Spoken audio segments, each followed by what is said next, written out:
اعوذ باللہ من الشیطان الرجیم بسم اللہ الرحمن الرحیم۔ سورہ بقرہ آیات نمبر 78 تا 82 میں یہود کے علماء کا کردار بیان کیا گیا ہے کہ حقیر رقم کی خاطر تورات کی آیات کو تبدیل کر دیتے ہیں۔ یہود کی غلط فہمی کہ انہیں چند دن سے زیادہ جہنم میں نہیں ڈالا جائے گا، اور انہیں تنبیہ کہ جنت میں صرف اہل ایمان ہی جائیں گے۔ اعوذ باللہ من الشیطان الرجیم۔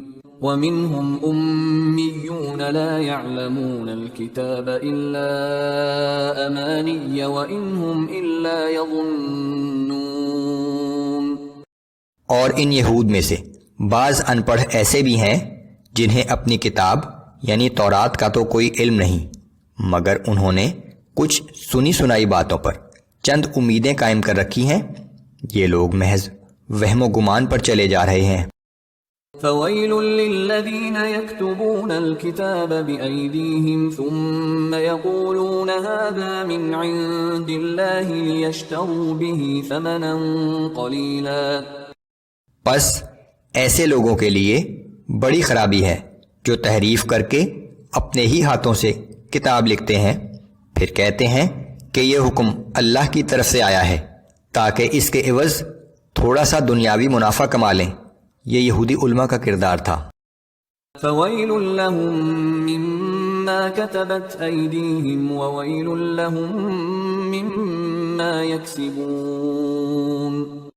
سو ان کے لیے اس تحریف کی وجہ سے ہلاکت ہے جو ان کے ہاتھوں نے تحریر کی ہے، اور یہ دنیاوی نفع جو وہ کما رہے ہیں دراصل ان کے لیے تباہی ہے۔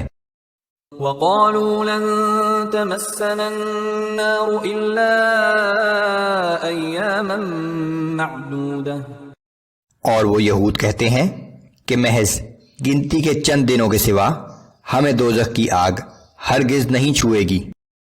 قل اتخذتم عند الله عهدا فلن يخلف الله عهده ام تقولون على الله ما لا تعلمون۔ اے پیغمبر صلی اللہ علیہ وآلہ وسلم، آپ ان سے دریافت کیجئے کہ کیا تم اللہ سے کوئی ایسا وعدہ لے چکے ہو کہ اب وہ اپنے وعدے کے خلاف ہرگز نہ کرے گا، یا تم اللہ پر یوں ہی وہ بہتان باندھ رہے ہو جو تم خود بھی نہیں جانتے۔ بلى من كسب سيئة وأحاطت به خطيئته فأولئك أصحاب النار هم فيها خالدون۔ بلکہ اصل بات یہ ہے کہ جس کسی نے گناہ کمائے اور اس کے گناہوں نے اس کو ہر طرف سے گھیر لیا تو ایسے ہی لوگ جہنمی ہیں، وہ اس جہنم میں ہمیشہ ہمیشہ رہیں گے۔ والذین آمنوا وعملوا الصالحات اولئک اصحاب الجنہ هم فیہا خالدون۔ اور اس کے برعکس جو لوگ ایمان لائے اور انہوں نے نیک اعمال کیے تو ایسے ہی لوگ اہل جنت ہیں، وہ اس جنت میں ہمیشہ ہمیشہ رہیں گے۔